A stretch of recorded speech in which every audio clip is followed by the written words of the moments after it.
we're going to have probably a two-part discussion. We're going to talk about theatre first a little bit, and then we're going to talk about comedy. We'll probably talk to Elvi and Steph first, and then we'll talk to Greg and Larry and Paul, and hopefully we'll bring everyone back together.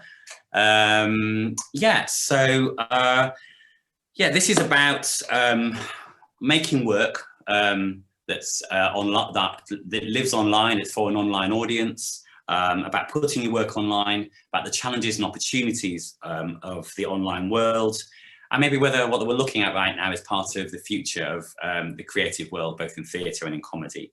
And as I said, I'm quite excited about this because it is a Yorkshire showcase as well, and a chance to showcase all of our regional talent, which is particularly exciting for us. So maybe I could start with the theatre world. Now, what's interesting, I think, about what Elvi and Steph have been doing is it's about a response to COVID and to the pandemic, and having to move the world, move your creative world online.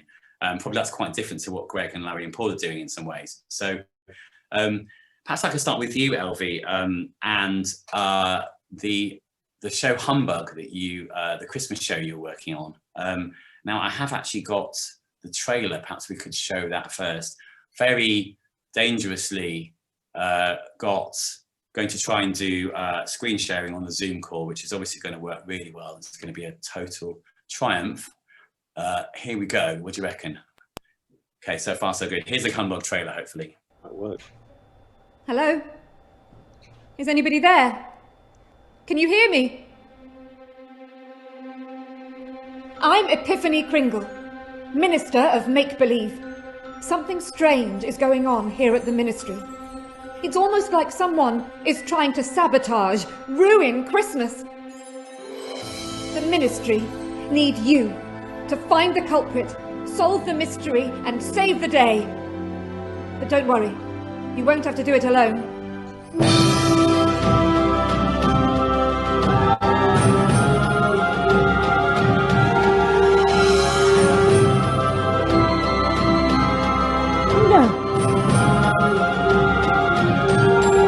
A blip. The dog pen. Ooh. But why? I don't know. And who? I don't know that either, I'm afraid.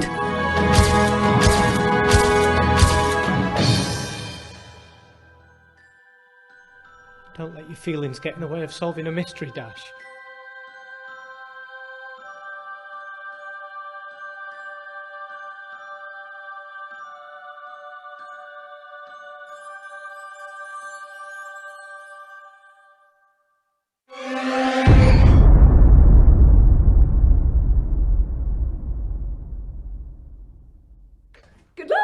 Sorry, I cut off the last line.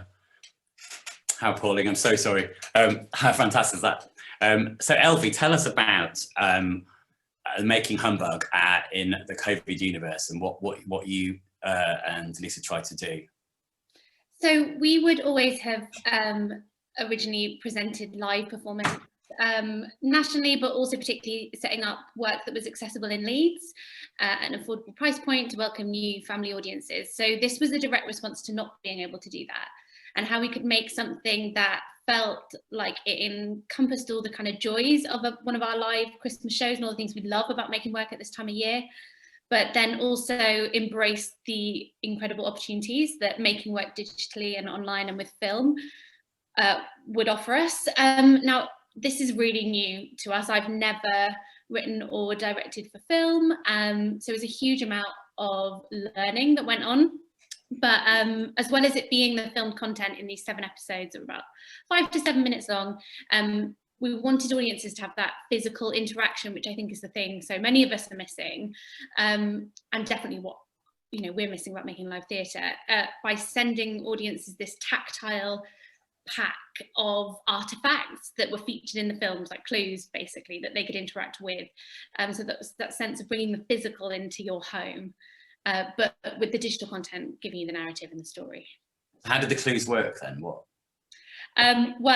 You got kind of like one per film, or a few different ones. Essentially, someone was trying to sabotage Christmas, and this hidden government agency, the Ministry of Make-Believe, was basically in charge of kind of curating Christmas as we know it and the things we don't usually think about this time of year. And so each of the clues popped up in the films where we met different characters and would either offer you a little bit of an insight, or they were physically represented and used in those films, so that then they built the picture of the very final film of who was responsible for sabotaging Christmas. Wow, okay. And so this was an episode, so this was a film thing that was episodic, essentially. Yeah, so even in our family shows, because we make work for family audiences, so, you know, families look different. They're all different shapes and sizes and combinations of ages. So one of the things that we found works really well for us is writing plays that are episodic in some way anyway. Even when we're presenting that live, things where people can nip to the loo and come back and not feel like they've missed the most important part of the action and they'll never be able to catch up. And also for younger audience and even older audiences, that attention span level and feeding into how we interact now. So we split it into 7 episodes between 5 and 7 minutes in length that essentially added up to the length of what would have been one of our live shows, like between 50 and 60 minutes. And so you weren't tempted to sort of do a live streamed thing, or? I mean, for what we were hoping to achieve, it just wouldn't have worked. And also, I hold my hands up, do not have the skills, capacity or budget available to be able to achieve that live stream on the scale and quality that I would be happy to put out for the kind of work that we're making. And yeah, the benefit of the edit, which I've never had before. I mean, obviously you get to edit things in previews, but at some point you have to say it's done. But yeah, so having that time, I think, was the best way we could make use of it, and also make it available to people at any time for as long as possible. We've ended up extending it to the end of January, even though it is Christmas, so I'm sure people are sick of it by now, but just allowing people access to that content when it suits them, not when we decide it makes sense for us. So I suppose in a way, you're, from the very beginning of the process, you're having to think about this in a completely different way. It's not live theatre, is it? Then it's I mean, is this even the idea and the way that you're writing it? You're talking about episodic, short episodes. Was this something you discussed right at the beginning? And so we're going absolutely, and also something that I hadn't done before, so I had to really adapt my way of working. Where I would usually write a skeleton of a script for one of our family shows, or work with a playwright, and then we would devise on top of that in a room, which we can't do. We can't get in a room and rehearse like that right now. So we had to take the work at the very beginning and understand how frequently we'd want people to interact, and where we'd have to go back to information, and how we keep things interesting actually for a shorter space of time, as well as there being a narrative arc that spreads out through the more. I mean, I'm so hugely impressed by people that do that as their jobs, because it's been a huge learning curve for me, but actually a really liberating one to kind of write in a different way. So tell us a bit more about what was liberating about it then. That's quite interesting. I think lots of things. One, the benefit of the process in terms of like that limited time. You film, then you edit, and although that might feel representative of a play rehearsal in some way, you write and then you rehearse. It was really different, and like having the opportunity to go back and almost mess with the way a story is told in hindsight is really, really liberating. I mean, it comes with its own challenges for me as well, and I think for us, had we not been working with an incredible, talented filmmaker, Leeds-based filmmaker, who really held our hands through how we could achieve this, we never would have been able to do it to the quality or standard that we were willing to. So yeah, we are still learning, and we would not have been able to had we not been working with people who were experts in their fields already. So did it sometimes feel like you were making a film as much as you were making a piece of theatre? Was it? Absolutely, we wanted to retain that sense of theatre and interactivity, but I mean, it is different, and it is a film, and working on a film set was something I've not done for years, and it was a really great way, and actually lent itself in a much more safe and controlled environment to COVID safe working. It was something that we could manage in a much more easy way. But writing the script as well, we wrote it so that none of the characters had to be within 2 meters of each other, unless they were, like, the only 2 characters that are 2 actors that are actually in a relationship in real life. So we cast them to play the love interest for each other. Like, and navigating COVID as actually one of the parameters for how we created the art as well, and hopefully allow that to set the parameters, but without limiting the quality of what we wanted to share. And it wasn't about COVID. We didn't want to make a Christmas show about COVID. No. I mean, I think that was very wise. So, I mean, it was a real success, right? It did really well. Yeah, like unprecedented, the worst word ever, I know. But yeah, it's definitely surprised us, the reach we've been able to achieve with this, partly because geography suddenly becomes, like with talks like this, not an issue. Like we could reach out to people all over the world to enjoy this work, which we can't do when we're doing it at Leeds Playhouse. It's just not the same geographical reach. And also, I think people really liked with there being more and more online content. And I think at Christmas, particularly with the kind of final cancelled pantos that all happened, you know, in really short notice, there was suddenly an influx of that content. But this wasn't content that was created because something had been cancelled. It was content that had been created to happen regardless of what the world looked like at that moment. And I think we benefited from that in that moment.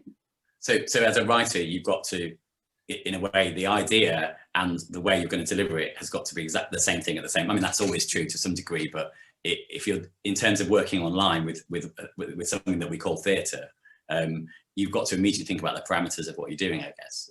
Massively. And I had struggled personally to just engage with, I've always struggled to engage with like live screenings of theatre shows. I just, for some reason, there is a disconnect there for me as someone who loves theatre and loves film and loves digital content, but I couldn't make the things marry up for me. And when I was thinking about family audiences and the idea of coming together, I was like, there's going to be someone in that family unit who feels like I do probably about content in that way, and feeling like the content was made to be enjoyed in the medium that you're watching it on.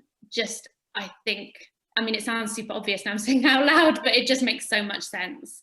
It makes the experience so much richer. Fantastic. I mean, you're continuing to work in this way, right? Is it an Aladdin you're doing now? Yeah, so we're working on, we were meant to be obviously hoping to move back to some live performance, but actually we absolutely loved making Humbug, and we loved the thing that we created that was a sort of hybrid between a film and a piece of theatre. And we're now adapting something that was originally going to be live performance in parks, which is a reworked version of Aladdin and the Arabian Nights for Bradford Literature Festival, into something that is representative of this, but then also we're hoping people can engage in that tactile way that I discussed with the sort of artifacts, by then going out into parks safely for their time where they want to be outside, particularly as we move into like spring and warmer months, and there'll be kind of QR codes where they can access other content that is filmed in those parks. So it's almost like, kind of like Pokemon Go, but not Pokemon Go. We're not using VR, but yeah, that sense of how do we bring the physical and the digital together to retain that sense of theatre. So the interactivity is the key thing here, isn't it? I guess, but what you're saying is like, for us, I think particularly we're thinking about family audiences, and most family audiences, we do get families that come with no young people in that family unit, but 9 times out of 10, more than that, there is a young person attached to that family unit coming to enjoy that piece of content that we're creating on stages. So how do we make that engaging and exciting and feel new when we're competing with content like, you know, Disney Plus and Netflix? Like, it's not that. And so we don't want to pretend that it is. It's something else that can be enjoyed in a different way. And I think that's definitely where people seem to have responded brilliantly, which is great. It was a bit of a punt, but it paid off. That's really interesting. Thanks, Elvi. I'll come back to you in a minute if that's okay. I want to bring Steph in now, if I may. Are you unmuted? I am now. Always have to ask first. I mean, you also sounds like you're working in a really interesting place. Tell me first a little bit about the unscripted things you did. I know it's called unscripted, but in fact there was a writer involved and indeed some script. Just to confuse us. Tell us a little bit about that. No script. Are you going to show the clip? Yeah, shall I do that first? Yes. Yeah, why not? Okay, here we go. So far so good. Let's see if I can, here we go. This is a clip from Unscripted. There now follows... Oh, no, that's the wrong one. Got that wrong. Oh, honestly. See, it was all going so well. No, sorry, excuse me a second. Oh, honestly, apologies, guys. You're doing really well, David. Thank you. I think I'm doing great. The key is not to panic. Thanks. I've now got it. Here we go. I'm going to go and live with Rachel. Yeah. I thought you might.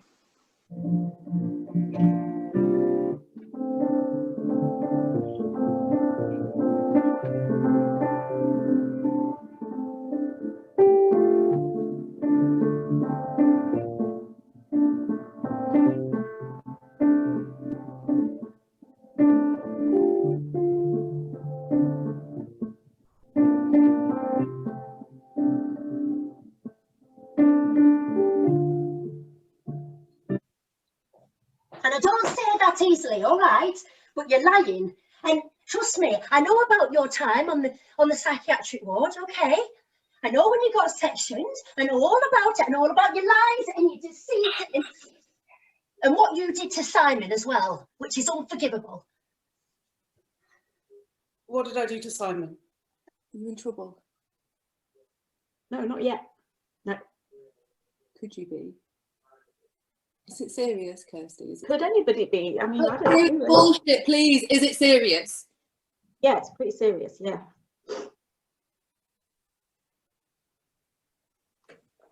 Fantastic. So tell us a bit about that, Steph. Okay, so that was me working with Sam Brady.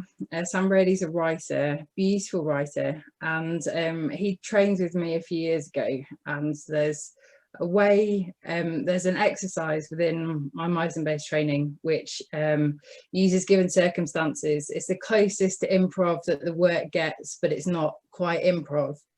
And me and Sam were like, you and me, hey? So basically we've used that as a premise and brought so essentially it's brings the freedom and presence that improv brings, but with the specificity and drama of a well plotted storyline, basically. So what each actor gets is their truth. So what, like, their knowledge before they enter the scene, and then they discover, but each actor, like, they don't know what this person's come for and this person doesn't know what they've come for. And so in the scene they're literally discovering, or they might get a message from me just before they go on saying, oh, by the way, and go. And they're like, whoa, gay, swallow that up and then take that in. And so that was, I mean, that was us playing, like, we've been refining the way that we work together. We've done it in a space, and this unscripted was us going, okay, how do we do this on Zoom with a live audience? So to be clear, obviously everyone's in a different place, but you've got conversations that look like across a dining room table or in one kitchen. I mean, I guess there are practical things you're thinking about there, but like, it needs to look like one kitchen, or how, you know, like, I mean, I suppose like the blocking of a film in a way, like the way you're thinking about it. How did that work? Like, was that just kind of, you had to give a bit of guidance to the actors about what I mean, were you setting shots up or? So we did a tech rehearsal. So unscripted, we only had about 4 hours rehearsal, like, in the whole thing. That's all, like, you know, we were just playing, and then it was like, sod it, let's open it up to the world. And we had about 300 and plus people watching, which is really beautiful. Some of which appeared like during the action on Zoom, which I love. Like, at the bottom of everything for me is the audience still being the beating heart of the piece.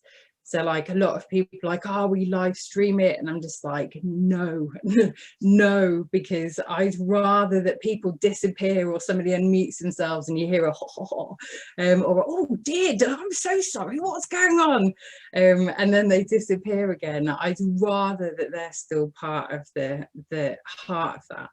But anyway, so the as far as setting up the spaces goes, the tech rehearsal, it's about eye lines, space, like the use of space is like so important. If you get that just slightly off kilter, then the whole feeling of the scene feels wrong.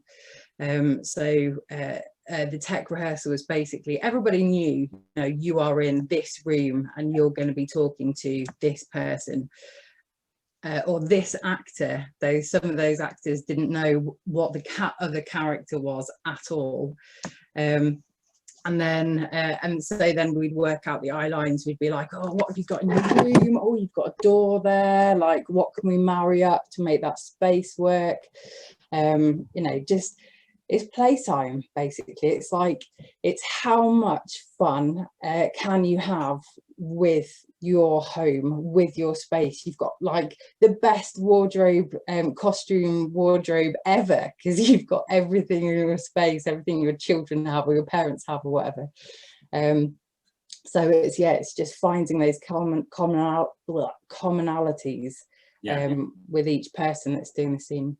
And I know you also, I know you were saying you're quite passionate about, I mean, we've all seen there's a lot of monologues, you know, people doing stuff to camera, you know, and you say also live streaming of stuff. And I know you're very keen, you know, for this not to feel like that. And there were other things you did, like, you had a foyer beforehand, didn't you? Or kind of, where people could hang out, or like, was it, or is it before an interval or something? Was there, like, is that right? Yeah, so like when this started, I mean, really this started because, so my journey into this was I train actors, and so I had 3 weeks downtime. My laptop breaks, so it was like perfect timing just to recalibrate and just reconnect with what on earth was going on with myself and my family and this space. And then I started running some courses, but I, like, you know, I'm so lucky that I've got a lot of actors that are willing to come and just try some stuff out with me. So I'd run some courses, they'd come, and together we would learn from each other. I'd guide them and be like, okay, this isn't working. You know, actors need to know how to use this medium. Yeah. Like they do. So that's how it started. And then they'd come up with really great ideas and I'd be like, oh my God, yeah, but that's not quite working. Let's tweak it a little bit. I've totally forgotten the question. No, you think you answered it, to be honest. The foyer, we talked about the foyer before. Oh, yeah. Yeah.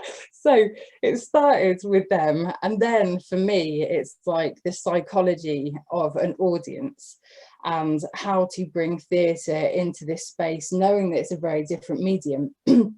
So I was like, what are the different things? What are the things that we love / hate about going to the theatre?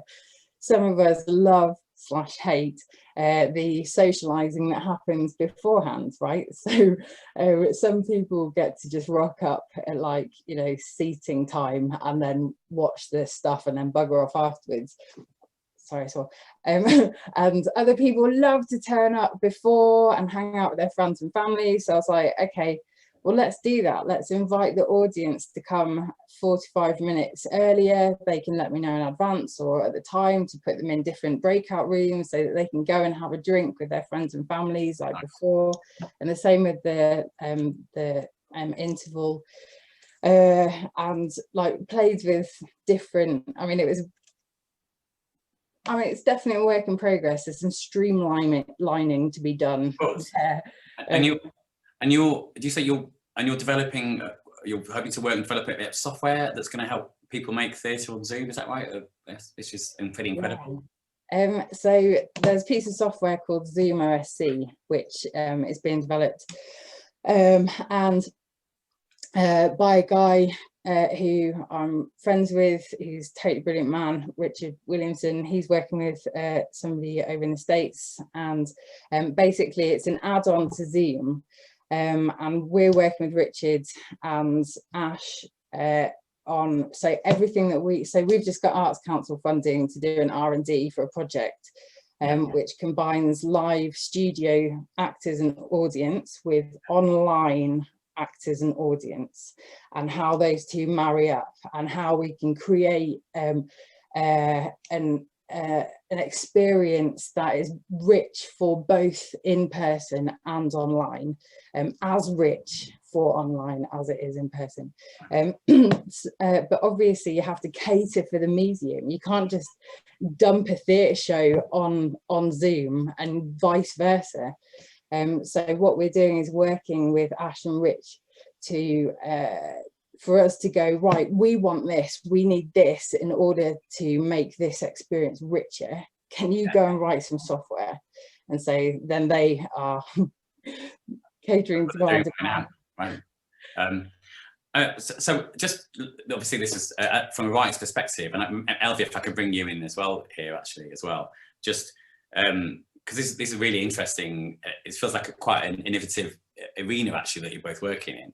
I mean, for writers who are trying to start thinking about writing something for an online audience or in an online medium, where do you think you start? Maybe Elvi, if I could ask you first.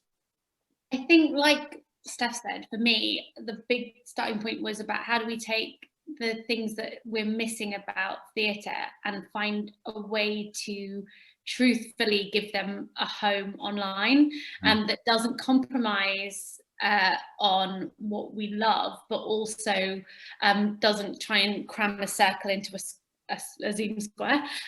So yeah, like I think for me it's about, what do you want to tell stories about? The same as anything, what do you want to tell stories about, and what do you think people want to hear stories about? And if they wanted to hear them pre-COVID, they definitely want to hear them post-COVID or during COVID. And I think for me, definitely reaching family audiences, people want some escapism and they want to hear stories that take them other places. And weirdly, content has slowed down because we haven't been able to make new films and plays as readily as we could, you know, over a year ago. So I think people are also just crying out for things that feel new. And Steph, it sounds like you work very collaboratively with the writer Sam. I mean, this is clearly quite an exciting medium collaboratively. You know, I mean, do you feel in a way it's weirdly a good time to be trying and experiment, try new things out? Like you're saying, we've all got rooms and cameras on our computers and stuff, and is that a good place to start in a way? Yeah. Well, Sam, oh man, Sam he's got heart condition and he's been shielding. He lives with his wife and they've had to split the house in half. One's on one half, the other's in the other half, and they have dinner over FaceTime. Like, that's how he's been living for 10 months. And if it wasn't for this, like he would have gone bonkers. I mean, anybody would, wouldn't they, without like touch. So like we've been able to really jump in with discovery and exploring and pushing our own personal boundaries as well as our work boundaries, to whilst being completely in love with this medium. Like, don't get me wrong, I love theatre and I'm not like, right, done, I'll just sit in my office all day long, brilliant. But what this has given us is a way that we can collaborate like every day in some way, like you know, without having to travel. We get to play with an idea and then bugger off again and then come back and just keep developing the way that we're working. The actors can come on for an hour, a few hours, a whole day, and then we play and then we stop again, and then Sam writes. And also there are actors out there who want to work, right? I mean, this is you know, everyone says it and actors say it, and you know, the people want to do the work, and there's opportunities to do that, and maybe find people who can, you know, you can work with and collaborate with as well on that front, you know. Writers need to, like, I mean, I don't want to be really stereotypical, and I mean, but there's a room full of them, so be careful. Walking a dog. My experience of writers is that they work on their own. Sam, this is something that Sam's been struggling with and deeply enjoying as well is that he's used to going and making the decisions himself and going through a process himself. And actually what he's been learning is that he has a little play with the character, he has some ideas, and then he's like, oh Steph, can you get so and so online? And I'm like, yeah, great. They come online, he gets to see them interact, do some stuff, and then he's like, oh, that's amazing. And then he has a conversation with the actor and like, what do they think about the character, what would the character do now, like, you know, how do they interact with other stuff? And then he goes off back into his dark room. And then he gets to carry on doing more work, but having been guided, like, and being able to see his, you know, this stuff coming to life, like step by step by step. You know, he's done loads of work on his own, and now he's in a position, and we're in a position where we get to just pop up. What's the word? When you inspire. You know, he gets inspired by us and each other, and then he goes off, and I think that the characters are richer for it. Right. Yeah. That is a very inspiring, you know, very inspiring thing to think about. I think writers, we all know that we can live in our little dark rooms. Thank you both very much. We'll come back to you in a bit. Just one more thing. Yeah, of course, Steph, go for it.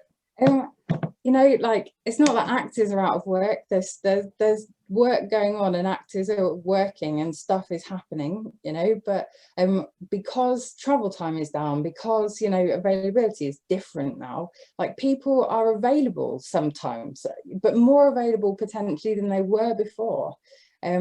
Like, if I was a writer, I would be reaching out, like, be bold and be strong and take a jump, push yourself. Like, this is a time to push beyond your boundaries, to go in, because you've got access to people. People aren't scared about being online so much these days, because it's just what many of us need to do now. It's like the best opportunity ever to just go and find some hands to hold and have a play.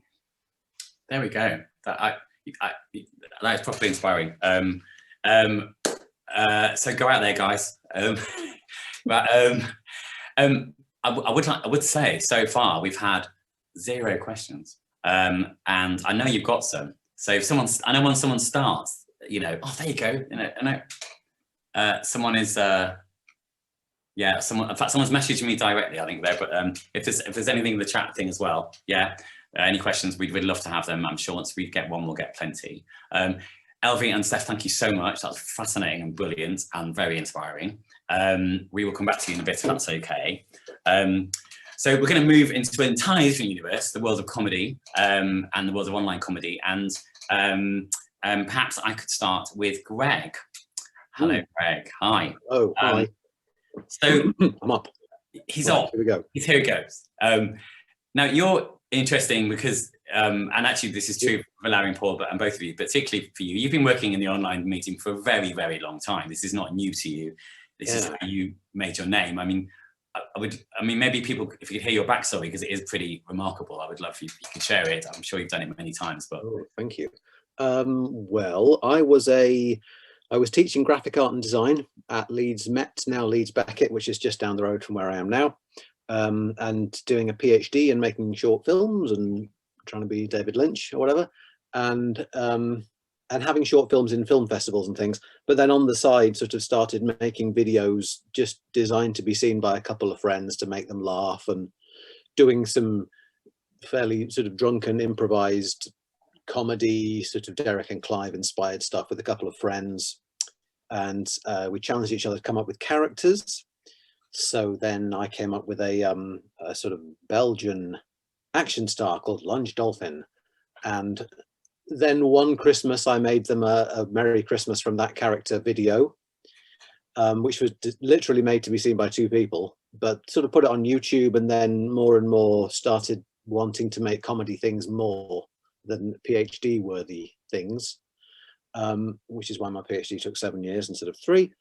And then someone at work at the university outed me and shared one of my videos to everyone, all my students, and that was the beginning of the end. So I started sharing videos with people and bothering celebrities. And one of them, who Matt Lucas, messaged me on Twitter, DM'd me to say, have you got an agent? And I was whisked to London, the capital, and looked around at all the high buildings and was very starry-eyed, and went to lunch with Matt Lucas, signed with his agency Troika, and was put on a train and quit my job. Probably quicker than I should have done, but hey, I was excited. So I finished my PhD real fast and then got out of there. And that was about 5 years ago. And so was making things as this Belgian character. And then after a while, my very patient agent said, who else have you got? So started doing other things and just sort of making YouTube videos with the thought of it being a show reel of different characters and showing my enormous range. Which you really do have, I have to say. Yeah. And one of those was spotted by the Mash Reports producer, is that right? Or, yeah. Yes, it's a weird old story, really, because it's a very strange video called Learning to Play the Shenanigan, which is a dubbed video for how to play a medieval instrument, which is in a made-up foreign language with subtitles and things. And the producer of the Mash Report saw that and is a big fan of that. So from that, I got to be in the Mash Report pilot as another character of mine, a Northern poet guy. But then I also heard that the role of Professor Henry Brubaker was going, and I was already a Daily Mash fan. So I had the gumption to say to the producer, if I could be that character, that would really mean a lot, because I'm already a fan, you know. So he's a nice enough guy that he said, then it's yours. Wow. And that was, got to be on the telly occasionally. Because that is an amazing story in that, and we all know this is rare, you were making, quite, let's be honest. I mean, by the way, I think the Shenanigans may be one of the funniest things that's ever. Please look up How to Play the Shenanigan on YouTube. Write that down and look up afterwards.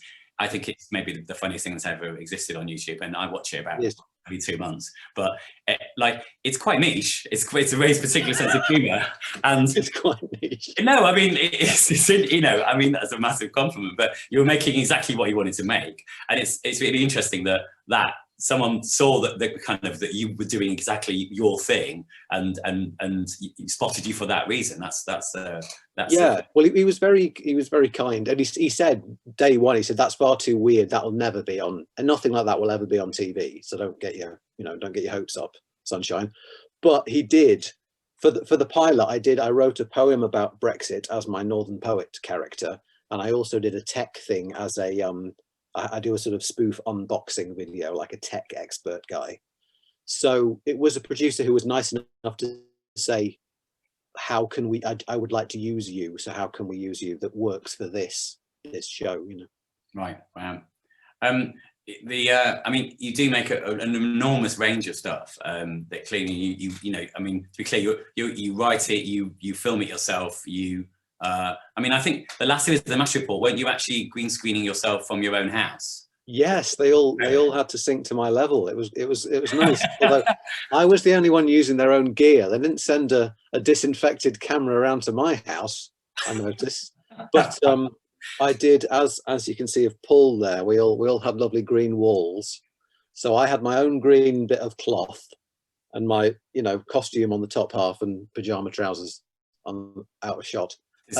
So I could sort of gesture at my green wall and email the footage down, and we did an entire lockdown series. I think everyone else had a cameraman come round to their flat and disinfect it all on the doorstep and take over one of their rooms of their flat, which they then couldn't use for 6 weeks. And that's what they call London privilege. Like I mean, if you're Yorkshire creative, just get yourself a piece of green cloth, because they're not going to give you one. Yeah. Just up in the north, we do it ourselves.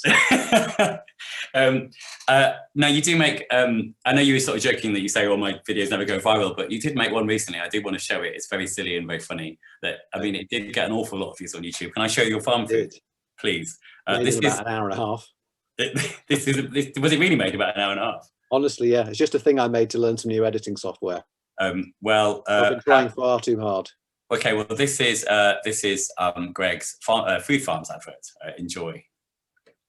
Right! Right now at Food Farms there's a range of great food at low prices. Home-style cold water dinner, home-style liver and persil dinner, and big spare fish, just 4 for £5. Non-bio thin beef, real French companion, crinkle-cut muscle meat, Swedish breakfast kebab, and crispy jalapeno space mince, 2 for £3. Sticky adult chips, whole onion crumble, working dog pie, chip shop mince poppers, battered lemon smiles, sweet browns, and deep pan mussel hamwich, all just £1. Salmon strawberries topped with strawberries, 12 golden meat fruits, mango fillets, unsmoked, mashed pineapple jackets, Whitby melon drummers, rindless blueberries, with rice and chips, stone-baked ham and cheese raspberries, large king beef bries, all just 3 for £5. Real garden vegetable, 5 for £4. Whole leaf cold beef, 5 for £4. Summer mince alphabet, 5 for £4. Oil florets, 5 for £4. Mixed Brussels portions, 5 for £4. Raw prawn corn, 5 for £4. Granulated onion breast, 5 for £4. Classic garden portions, 5 for £4. Fritters, 5 for £4. Wild caught broccoli poppers, 5 for £4. Big croquette florets, 5 for £4. Sliced mixed Matthews, 5 for £4. Salt and bread croquettes, 5 for £4. Dipper popper flipper fritters express, 5 for £4. And pyramid bag mixed meat alphabet, 5 for £4. Boneless half mango, 3 for £10. Cold water lasagna dinosaur, 3 for £10. Mince and mince, 3 for £10. 30 mini liver and cod Kiev, 3 for £10. Boneless lasagna, 3 for £10. 30 pork egg butts, 3 for £10. Takeaway style shank, 3 for £10. Classic smoke and toilet pie, 3 for £10. 30 mozzarella haddock wing, 3 for £10. And slow cooked jam rolly shank, 3 for £10. Food Farms. There's a farm full of food at Food Farms. I've seen that many times and I don't know what to say. It's dense. A lot of people have watched that, haven't they? Yes, 212,000 views or something like that. Yeah.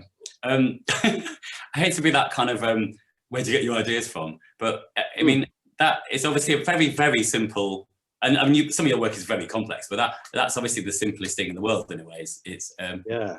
Do you think that's why that, you know, why do you think why do you think some things work online in a different way, kind of with comedy? I think that one's very accessible because it's about a very pop cultural thing it wasn't even made to be a film. I was just sort of collaging and mucking about with junk mail, and the neighbours kindly saved me their farm foods, you know, bump, that thing that comes through the door. Yeah. And just making myself laugh. And then I took photos. It's just photos taken on an iPad. Like, it's the most low-tech thing. But I think it's very energetic, lots of shouting, lots of scar in the background that gets slowly faster. So you feel like you're kind of going slightly mad. And lots of energy, lots of shouting. And I think it's about something everyone knows about. It's not, there's no concept you need to grasp. It's just, oh, it's a farm foods advert. You know, and do you think, because I mean, compared to kind of this, obviously the sketch comedy on the TV, which we recognise, although it's not terribly, you know, there's not a lot of it around at the moment. But I mean, it feels like an online sketch is almost like a more, it's a slightly different beast, isn't it? Is it just the pace of it, or? I think so. Yeah, I made a thing that a YouTube video, because I was sort of making things for the 5 years. I've been picturing my stuff as being on YouTube, and I guess I watch YouTube either on my own or with my wife, and then if you have something in a screening or a film night, I realize I don't leave gaps for laughs. Right. So, and I quite like it when people say you have to watch something 3 times to kind of get it all. I do quite like that, because you feel like you're offering good value or something. Like, it's very dense. It's like a fruit cake of ideas. But you're crammed in there. Do you think in a way that, like, when you're writing that, you're almost thinking about a person on the perhaps sat watching it repeatedly, like for the in jokes or the kind of finding the little bits and pieces? Yeah, I think so, and it's a thing I've sort of only embraced really. I think in the past year, I was sat down with someone from my agency who was their media Svengali guru, medium man, and it was like, okay, you know, make it square, put a summary of what it's about at the top, put subtitles at the bottom because 70% of people will watch it with the sound off, and don't find that sort of cheesy or compromising, and make things that actually fit that.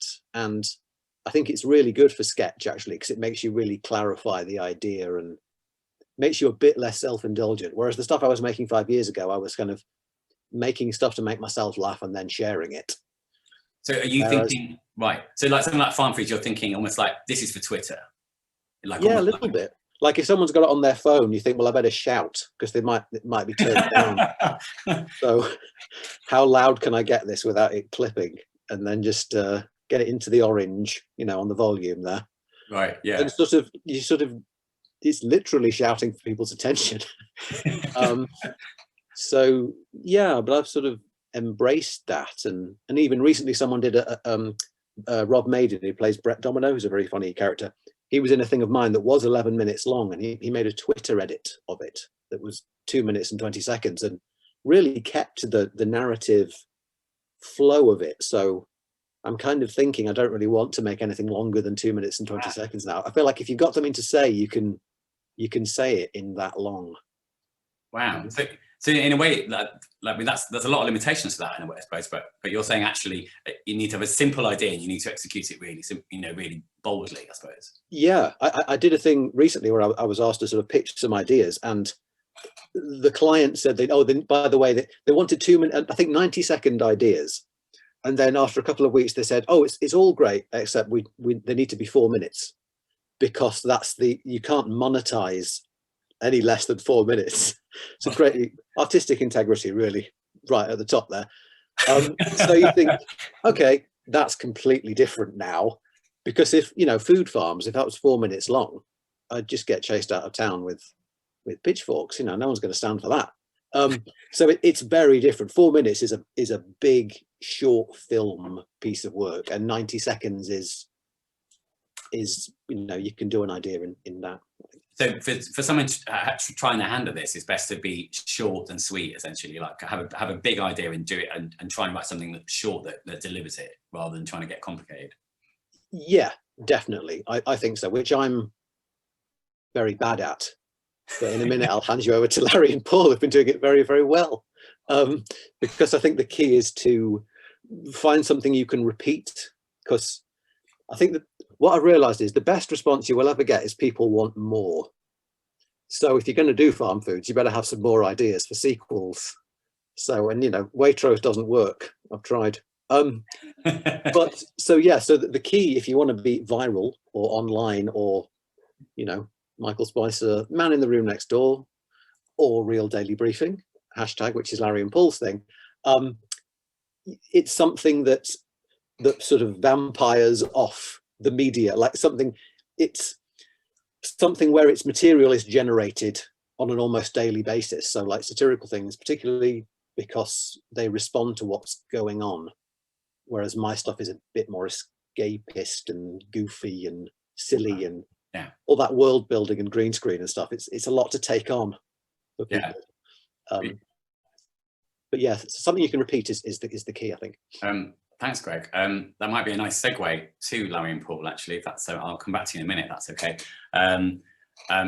Larry and Mr. Paul, hello. Hi, with your green screen there. So tell us a little bit about when you guys started making sort of sketch, online sketch comedy, and then maybe we can talk about the Real Daily Briefing, which is obviously the big thing that's happened to you this year. Well, we started off as radio presenters at the now closed down BBC Radio Leeds. And we basically started out as trainers for our radio show. Initially, though, it was meant to be what's coming up on the show, and then we swiftly realised that we enjoyed making these little trailers much more than we enjoyed our Saturday afternoon radio show, I think. And now I'm going to hand over to Larry for the next bit of the story. So I can just dismantle everything you've just said. Yeah, Radio Leeds is definitely still going, just in case that is controversial. But that was just a bitter aside, wasn't it?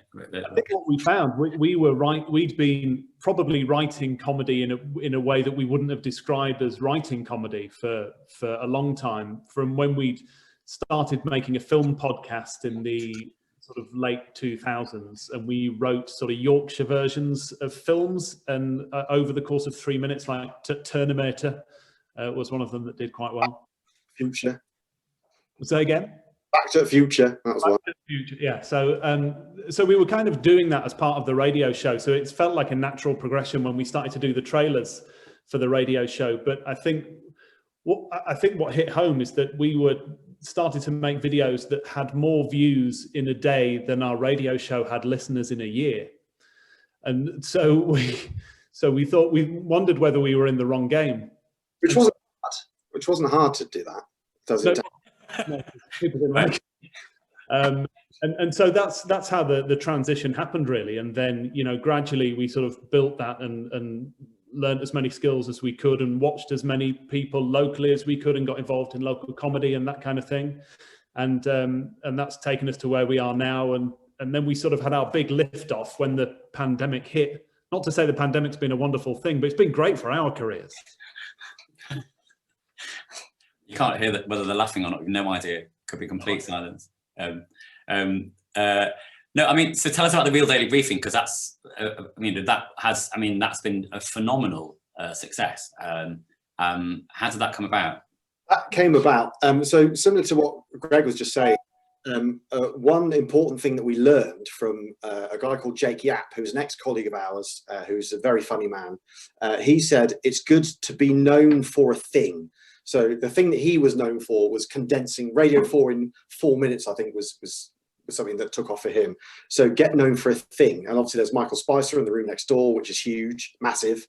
And at the very start of lockdown, we did a sketch called Every COVID Briefing Ever, which was a sequel to another sketch we did called Every Political Debate, was it? Every Radio Debate Ever or something. Anyway, we would talk in abstract and we would basically just summarize what happens in every COVID briefing. So rather than saying actual words, we just describe things. And we did this and it took off like in a way that we weren't expecting. It did really, really well for us. And then we put that aside and moved on and did something else. And then we had a chat, a COVID safe, socially distanced chat with a friend, Martin Kellner, who said, you should be putting out more stuff. And we were like, well, we're already doing like a live show and we can't do any more.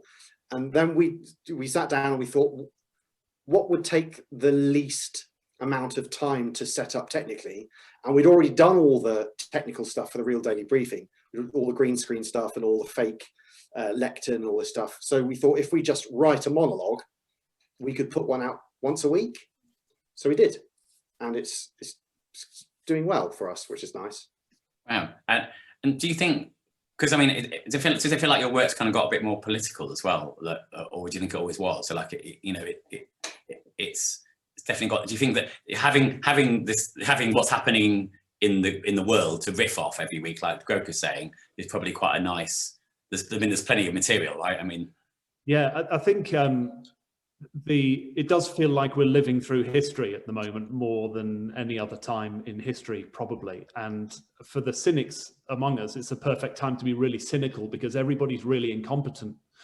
So it's ideal. And I think I was a journalist at the BBC for 8 years, so I wasn't allowed to say anything or even use words on a daily basis. So leaving the BBC as a staff member at the start of 2020 in the best time departure from a staff job anyone's ever seen, freed us up to sort of comment on what was going on. And I think we probably had a tendency towards the political, but couldn't really do it. And suddenly we could, and it took off for us as well. So it felt like, and before we knew it, actually, after about 3 months, we were saying, should we take a step back from the politics and get back to those sort of silly time traveling things that we were doing? But it kept drawing us back in. Like that quote from The Godfather 3. You know that one? No? No, go on. Get out, they pull me back in. Like that. Exactly like that. And you basically you sort of give yourself a deadline. You produce a sketch every week, right? Yeah. Well, one thing that has been really helpful for us is having a deadline and sticking to it no matter what. So we would put out in our early days of sketch writing, when we had a radio show, we put a sketch out a week. No matter what we had, we put a sketch out a week. Now, there's one side of me personally that's like a perfectionist, and I'm very negative. So any work that we do, and Larry, I'm sure you'll agree, I tend to be a bit like, I don't think it's good enough. It's not good enough. I don't want to do it. But if you set yourself a deadline, as we did, and you say you're putting something out on this day, regardless of what you have, you're forced to put something out. And hopefully you're forced to make it good, or at least of an acceptable standard. So setting a deadline for us, a weekly deadline, multiple, has been hugely helpful and pushes you out of your comfort zone, Right. as to be reticent and negative and a bit of a hard person to be around. I mean, I think we can all relate to the deadlines, the fear of them, and also how they force us to do the work. I mean, perhaps I could show one of your recent weekly videos, can I, if I may? Yeah, can I do that? Yeah, of course you can. Okay, a bit of politics. Announcement from the Department for Industry, Livestock and Dietary Obedience. It's 2021. The supermarket shelves might be bare. Your fridge may be empty. But sprinkle a little sovereignty on your dish and you'll soon fill up with British Pride, a nutritious and delicious new ingredient brought to you by the British government. Take back control of your diet. Have sovereignty for breakfast, lunch and dinner, and you'll soon lose that unwanted weight. Just one serving of sovereignty is enough to feed the whole family. What's for tea, Daddy? There you go, girls. Yay, sovereignty! What's for pudding, Daddy? Sovereignty can be enjoyed as part of a calorie-controlled diet and counts as one of your none of your 5 a day. It's also packed full of vitamin B and endorsed by celebrity chefs. What's it made out? That's the colour I wanted. Beautiful. You can serve it with pate. It keeps in the refrigerator if you put it into a screw-top jar or just cover the dish with cling film. This is pretty special. So for a filling meal, consider sprinkling some sovereignty on your sovereignty. Boom, boom. Very nice.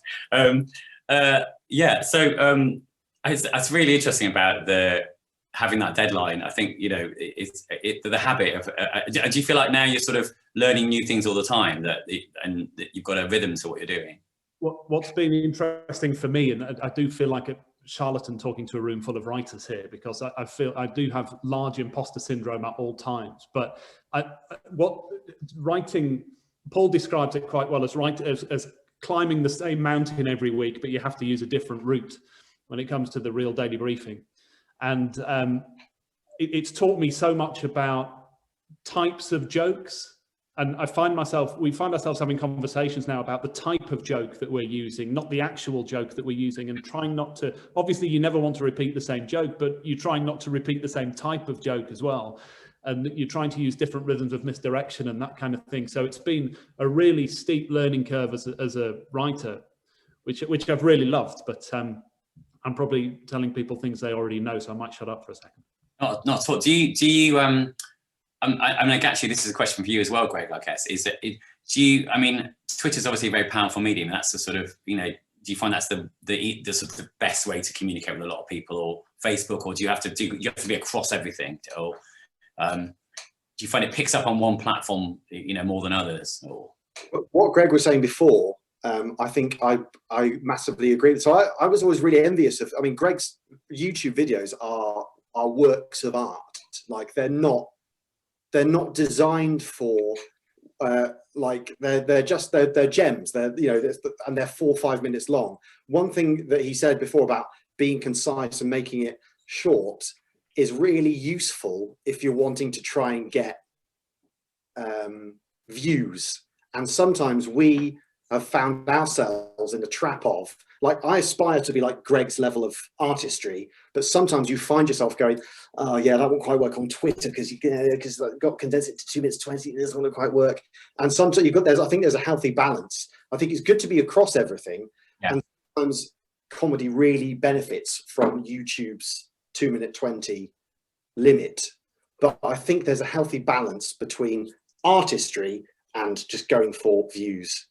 Yeah, I think, sorry to butt in, but yeah, chasing the likes is obviously never a particularly good idea, but you need to build a following, especially if you're thinking about trying to make some sort of living from it, which is, of course, is the difficult thing about the online comedy world, is how you make any money from it. I mean, you could have a video that gets you millions and millions of views, but it might earn $100, which obviously doesn't earn anybody a living.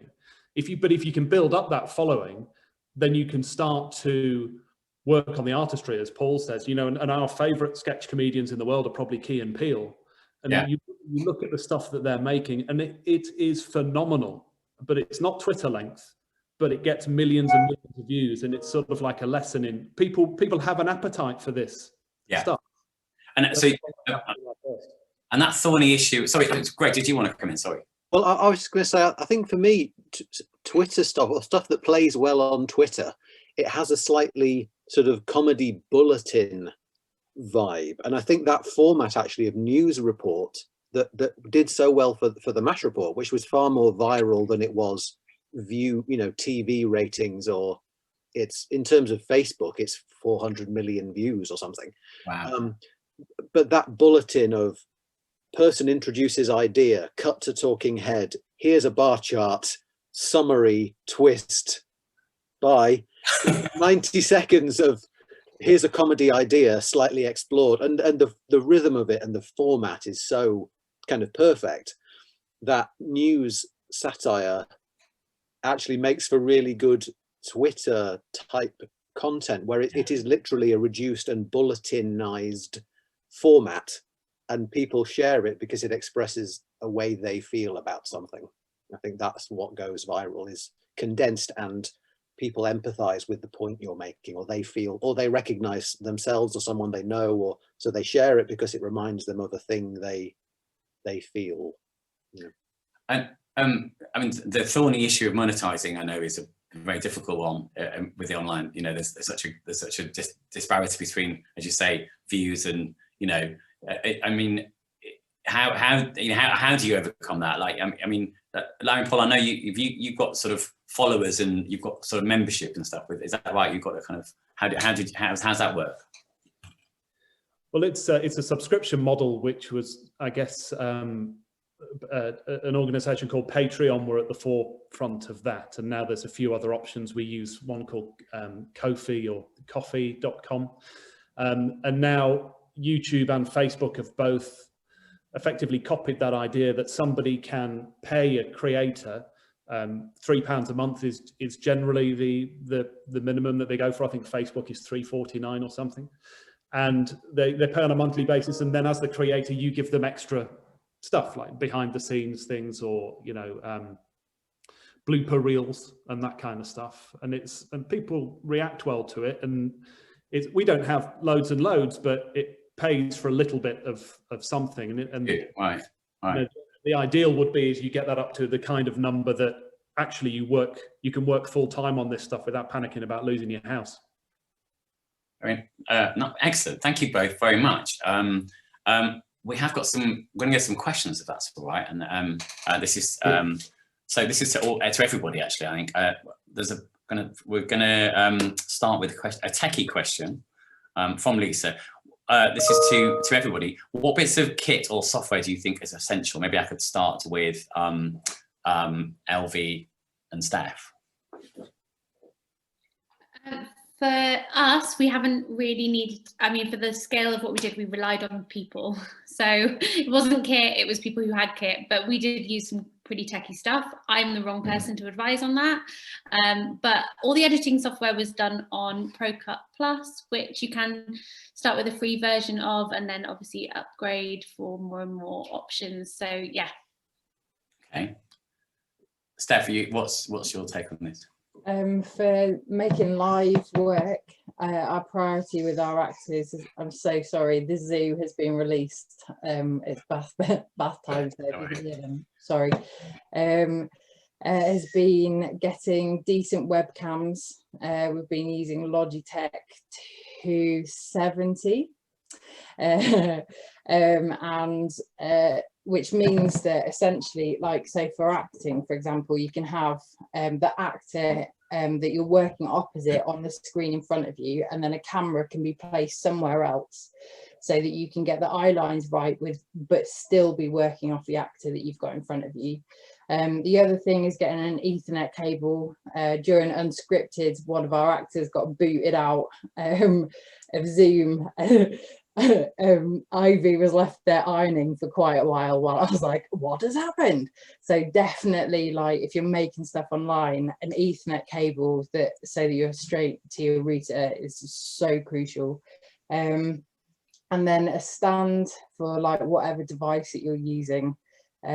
Most actors will have devices, stands and stuff to hold their tech equipment up on, but and then if you're jumping in with, like, as these guys have got their green screen stuff, then to have, you know, because you don't need to spend much. It's just if you've got the basics. Yeah. That's great. Greg, Larry, Paul, anything to add to that? I'm sure you. I mean, I shoot myself with a DSLR camera, so I've got a Canon 7D, and I've treated myself to a second-hand, the one with the screen that flips around, 7D45 whatever, because you can see yourself. It's better, and a little tie mic, so my sound isn't very good. And then I edit in Final Cut Pro X, which is new to me, but I'm learning. So all the green screen, loads of motion effects, there's graphic title, pre-animated titles and stuff, and yeah, it's pretty good. There's a lot in there. Wow. Well, you clearly use nearly all of it, so you know, fair do. Larry, Paul? Probably the similar arrangement to Greg. We do everything in digital SLR on a 5D. I don't know if that's better or worse than a 7D. I have no idea. No, a 5D is better. Is it? Yeah.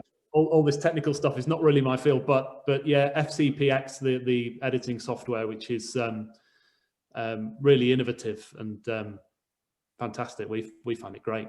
I think the best thing to have is old Johnny green screen here, because with this you could be anywhere. Yeah. And the key with green screen is get some very bright lights. That's what a lot of people don't realize, is it's brown unless you shine very bright lights on it. So treat yourself to 2 LED lights about this big, and everyone will say that your films look amazing and how do you do it, and you're such a pro, and you've just got 2 bright lights. That's the secret weapon. We're getting the secrets we need here. This is fantastic. Yeah. Brilliant. There's one other thing Lisa asked about software as well. We're only just starting to play with this in rehearsals now, but there's a piece of software called Team Viewer, which means that somebody else can access your computer. So that's been really cool, working with actors that are not so au fait with the tech stuff, having somebody that can remotely be able to do everything on their computer that you need to be able to do, basically to do whatever it is that you want. That's been a game changer for us. Oh, that's really interesting. Cool. And what was that called again? Sorry. Team Viewer. Team Viewer. Brilliant. And then of course, as Zoom OSC is built, it's out there, I think, at the moment, but the more that we play and the more that the software gets updated, there's going to be loads of things that are added to that to make working live a much better experience. Fantastic. Emily just added in the chat that you can get LED lights are readily available, but really cheaply. So there you go. I've got a question for Larry and Paul, actually, which is, you're going to love this one, guys. This is from Ruby. Does putting something out every week mean that sometimes you release something you later regret to meet the deadline? Without a shout, the Lib Dems video, what was that? Yeah, exactly. Nobody's seen it. No one knows what you're talking about, and exactly that. Yeah. Like the Dems.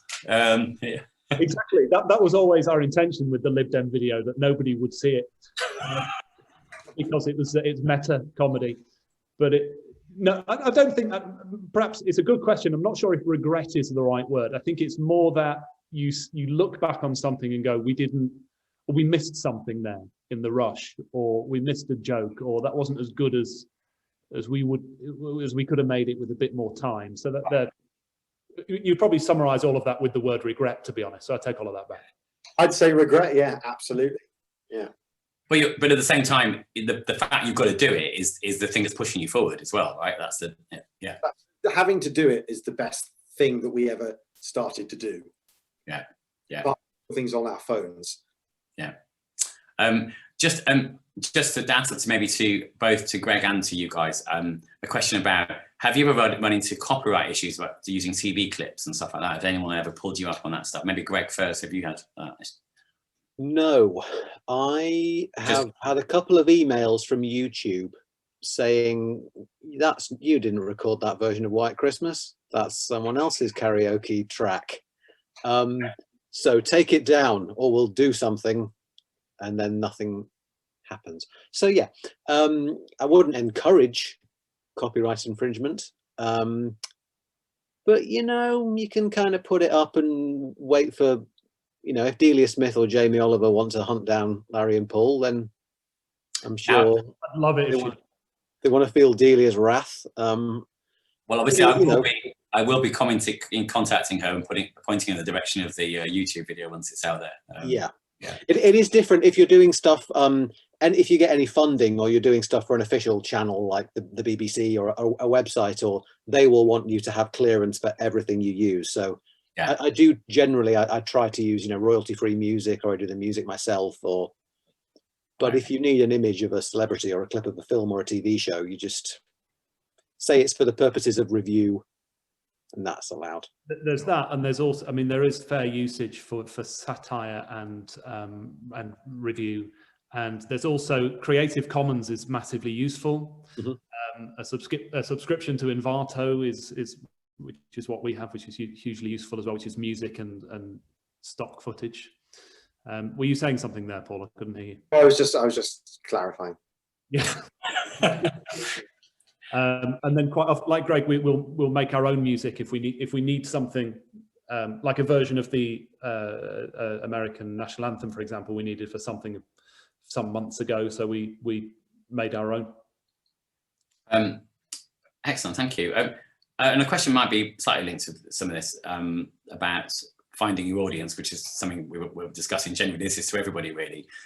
How can you drive, well, for the sake of those making videos, how do you drive traffic towards it? Is that just about finding fans? And I suppose that's also a question for theatre audience as well, which is, did you have to find, for example, for Humbug, Elvi, did you have to find the audience in a different way? Maybe I could start with you, actually. Or was it?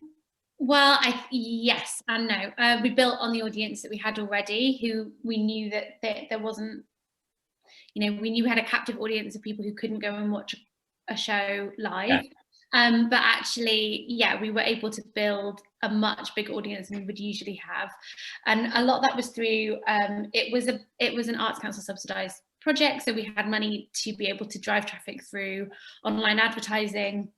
But really minimal. And actually, I think what we found, again, I think building on what everyone said, is that because there has been this slight less, there's been this opportunity to ask people for a bit more, and things like the BBC Radio and news outlets picked up stuff that we were doing, and they would never pick up stuff about family theatre in the pre-COVID world. Like, we'd have been banging on the door for days, but people are reviewing stuff, and there is an opportunity to sort of access those avenues that there wasn't before. So I think we've been able to drive that. And my last one is that just partnership working for us is really key, like feeding off other people's audiences. And actually, we don't need to necessarily compete in the same way, because people, we're not asking people to all come on one night, so we don't have to worry that they'll come and see their show instead of ours, or vice versa.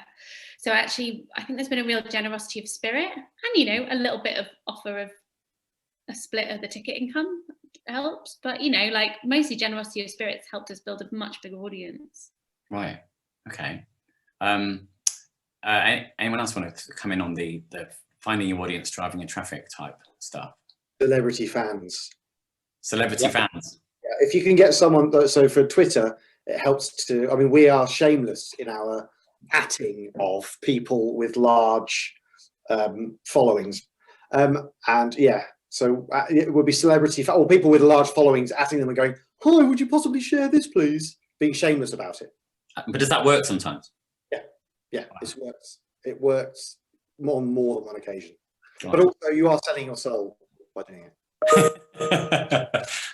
it. Marvelous. Anyone else on that? We're good. No. Yes. No. Just celebrity fans. Yeah, there are some who use their platform for good, not evil. A question from Andrew about do external sites that share your content pay for the privilege, like Lad Bible and the Poke and stuff like that? Do you get a fee for that? Larry and Paul, maybe, because I know you've had. No, I mean, most of them are very good. I mean, the Poke writes articles about some of our sketches, but it shares the original article. So in a sense, we're still getting the views. We do, which on the copyright issue, the problem that we have is people ripping our stuff and then reposting it as their own, which a couple of websites have done, which we've had to sort of take action on there. And then there are arrangements that you can come to. So we've recently joined forces with News Thump, which, sorry, Greg, is sort of a Daily Mash competitor. They asked me and I turned it down. Yeah, I know they did. I just couldn't do any satire. It's too depressing. I tried for 2 weeks and just said, it's not. I can't do this. Can't do it. To us, we're great at it. So and they do pay, and then they're hoping to sort of build that, and then we can look at maybe revenue shares and that kind of thing. So there's maybe some money back there, if that answers the question. Okay, fantastic. Just have a couple maybe, and then how much time do you have to give to interacting with your viewers, critics online? Again, maybe perhaps we can throw this out. Well, I'll start with you, Greg, maybe. You, in terms of interaction, does it fit? Because I mean, I guess one of the benefits and also one of the downsides is that you've got a very direct interface with the people who are watching your work. Yeah, I mean, everything for me, I'm not a YouTuber in terms of that being in any way a career, or my every YouTube comment is how I should have lots more views and how criminally underfollowed. It's criminal apparently how underfollowed I am, and I get that a lot, which is lovely. But I'm cult at best on YouTube. But without Twitter, my whole career wouldn't have happened. So without Twitter, Matt Lucas wouldn't have taken me out to lunch, and no. Rufus Hound would probably have never said I was the funniest person on the internet. And I wouldn't know that Dave Gorman likes my spoof record producer character, so it's quite magical, really. But it's mostly Twitter, and it can be as simple as saying thank you when someone says something nice, and staying active on Twitter can just be liking things and responding if someone compliments you. But I don't have any kind of a scheme or a plan or. With Larry and Paul, I ask, you've got this kind of fans who are subscribers. Do you find yourself almost sometimes thinking, oh God, are we worrying about them first? Like, are we making content for them? Or is that a healthy thing? Is that a nice thing? I don't think it's an unhealthy thing. With the subscribers, they're getting extra stuff. So we might show them a bit about how we write, or we might do a little video that's just for them, updating them on our world. But I've just started answering the question. I've forgotten how to finish it. But I think basically you can get caught in just catering to the people who are following you. But by the same token, again, it's healthy to have a balance. You don't want to just play to the crowd, to your crowd. You want to attract bigger crowd. So, yeah, that's just trying to. It's almost 100% a positive thing, I think. And the comment, Ruby's in the room, and Ruby comments on our YouTube videos, and we can have a bit of a chat in there about that video and what's fun about it or whatever. And we spend quite a bit of time responding, particularly to YouTube comments. And actually, they're some of the funnest things about if you put something up that does well on YouTube, the way people respond to it is really funny. The COVID briefing we did, people were responding in character as if they were other characters in the sketch, and it just became its own thing that went on forever. So that was brilliant. So we spend quite a bit of time on that, but it's almost always fun. And then if anyone's negative, we just hide it and block them. So I mean, that's a lesson we all need for online interactivity. Steph, I want to ask you about the software in terms of interactivity. Are you also thinking about the audience there in terms of that, how the software works? Will there be, is it something that is audience facing as well? Like how is that going to work? I don't know if I fully understand the question. Maybe it was a terrible question. I suppose I mean, obviously we're talking a lot about how the online world, it gives you quite a direct interface with your audience, and you obviously had that experience with the unscripted and with the sort of the foyer part of it as well. And did you feel like you got sort of a lot of direct feedback from people as well? And just going forward with this sort of software and the way that the stuff you're developing, do you think the kind of interactivity with the audience is going to be part of it, or is it more about creating something that can be enjoyed by an audience? I mean, everything changes. I mean, you all know this, surely, like day by day, stuff is changing. And so, you know, we're in R&D rehearsal at the moment, wanting to put together something for a tour, you know, at a later date. The world is going to be different next week, let alone, you know, in a few months' time, a year's time. So software wise, you know, really it's about developing like what we need now and tomorrow and in a week's time, and that software will then be available to people to use. And, you know, like in the time that I've been using Zoom, the first live thing that I did, like you couldn't mute or unmute somebody else, and you couldn't turn on and off somebody else's camera. So like you know, you'd have like classic, like the actor would be off screen, their hand would secretly come under here, turn their camera on, do the mute, they'd like shuffle along the floor, like out the door, out the front door, round the house to the front of the front, and then enter as if nothing had happened. Lucy Rafton, if you're watching. Whereas now, like, all I've got to do is just ask Lucy at the beginning of the call, do you mind if I turn the camera on? She's like, yep, and then I just turn it on and off for her. Like, so even in just the tiniest space of time, like those really obvious things have like are now mainstream and just totally available for everyone.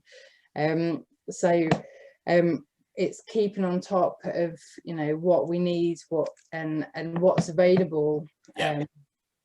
And then the audience stuff, again, the audience needs different things. You know, the audience is moving at the same speed as technology, really, and like what they need. Like sometimes, like I've spent my whole life like working like now, I want it now.